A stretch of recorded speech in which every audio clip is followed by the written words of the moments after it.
What is up, everybody? Welcome back to the channel. Guys, we're doing some 5.0 basics today. Now, I'm going to give a disclaimer before we do this video. Today, we're taking off all non-functioning emissions equipment off of this vehicle. And how to do it, what's needed, what's not needed, all of that good stuff. You need to check all your local laws and all that wonderful happy stuff before you do this.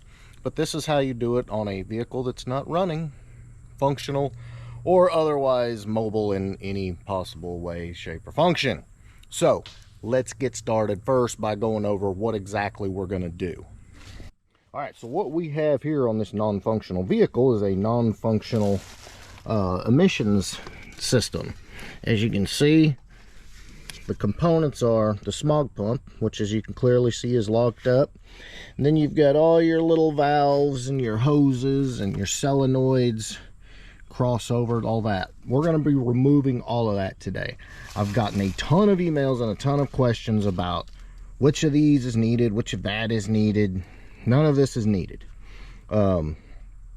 So let's go ahead. We're going to knock all this out, and I'm going to show you exactly how clean and nice it looks when it's done and what the procedure is for getting everything gone. So let's go.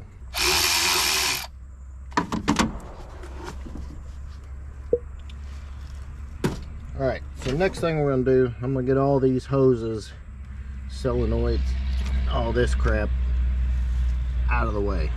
Get it going. You got a bunch of little clamps here.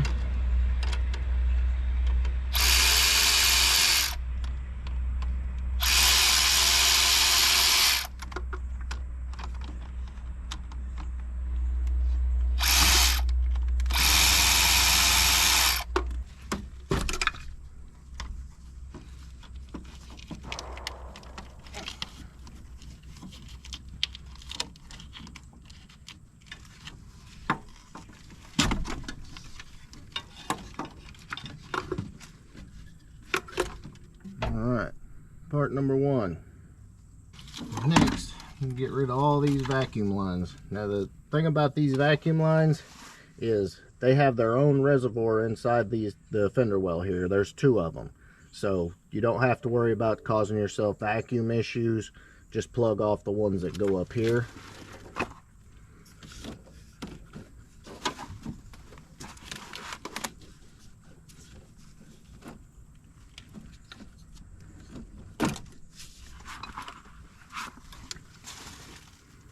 Plug it off with the EGR.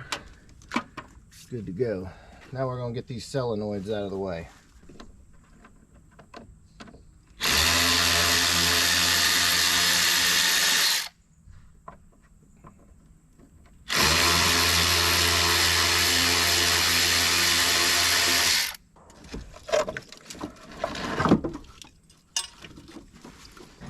Unplug your lines that go into the fender well.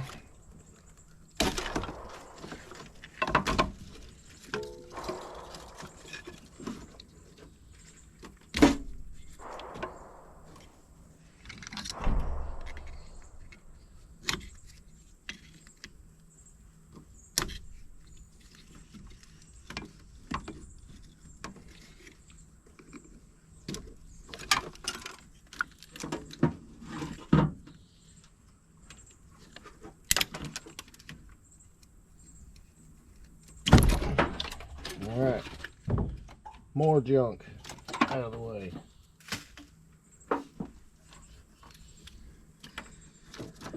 Now as far as all this right here, what I typically do is I'll just snip it off even with the harness so you can't tell it's there. Just make sure you don't cut your AC lines there.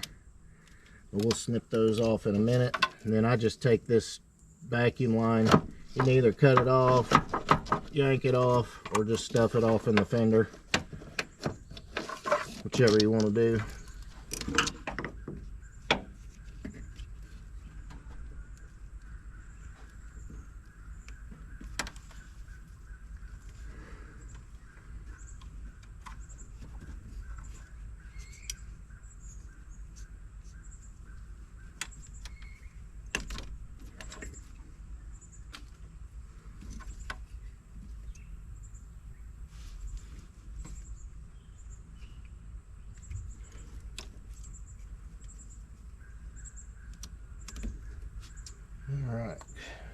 got those cut off. All right, next up.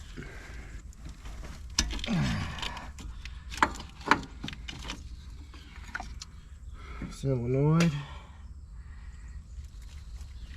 All right, guys, so next you're going to take your smog pump off, and what you're going to be left with is this right here. You've got a bolt right here, and then you've got a little bracket that comes out behind here that holds the back of it. Once you get those two off, you can take the smog pump out, and then you can also remove that small bracket. So you've cleaned up your front accessory drive. One quick note, deleting this, you will need an 80.5 inch short belt. So just bear that in mind when you go taking the smog pump off. All right, guys, so let's talk here. We've got all the solenoids out and vacuum lines, and we trimmed our pigtails. Got those all gone. The last thing you've got left are these two tubes right here. So your top one is a crossover tube that runs to each cylinder head. Okay, and I'm going to show you how to get rid of this. This tube right here goes under the car and connects to the H pipe. Okay, so you've got a bracket right here. You just take that little bolt out and that'll be loose. Then you're going to need to get up under the car, and there's two clamps holding it to your H pipe. Disconnect that clamp, pull that tube out, and then, you know, crimp or cut off or weld closed that hole on your H pipe, and then you've got both of these gone, and essentially you're done. All right, guys, so for video purposes, I'm going to show you on this engine on the stand. Obviously this is the passenger side, and that was the lower, or excuse me, the upper pipe that you saw. So what you're going to do, you're going to take your 13mm, and it's right up on the firewall, but just take you a wrench and undo these two undo these two bolts, and you can pull this tube out. And then once we get this off, I'll show you the old school trick.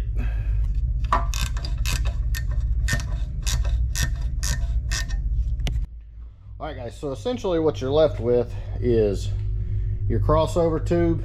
Now, you can plug the heads, but a lot of times the holes will be gunked up with carbon, don't want to thread right. You can plug them, but in the interest of budget and doing this without spending any money, we're just going to do it this way.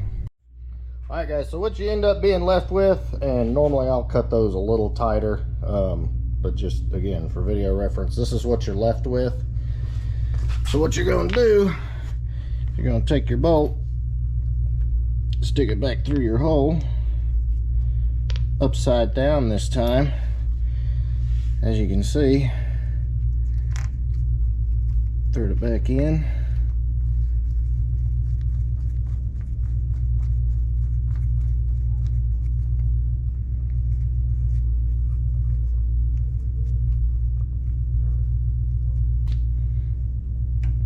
Tighten that back down, make sure your hole's good. And like I said, that's why a lot of times I'll trim that down. But you see the hole is now on the outside, so your head is officially plugged. And like you can see right here, this thing was gunked up with carbon anyway. It's totally plugged up anyway, non-functional. And now you've cleaned up all this in the back and got rid of your big mess over there by your header. So this is essentially what your finished product is going to look like. Both the heads are plugged, and you don't have all this tubing coming around here. You don't have all the tubing back here, which a lot of times will get in the way when you're trying to do like intake gaskets and all that. All right, guys, quick note on this other GT we've got. As you can see, this one's had the exact same thing that we just did done to it. Like I said, it's an old school trick, and cleans up this entire area. The good that it does is now you can easily install headers. Cleans up the engine bay. That's always a plus. So it just makes life a lot easier. Cleans everything up. Gets rid of a whole bunch of junk. All right, guys, so that's pretty much going to wrap this one up. It's pretty straightforward. Like I said, all of those lines and solenoids have their own vacuum reservoir inside the fender well next to the main one. So you're not going to cause any vacuum problems. You're not going to cause any electrical problems, any of that. Everything will function just fine. Again, this has been done hundreds of thousands of times on hundreds of thousands of Fox bodies everywhere. Again, benefits, clean up your engine bay. That's definitely a win-win. So guys, I hope this helps. I hope if you have any questions, please drop me a comment below. Be glad to help with anything I can, and we will catch you on the next one.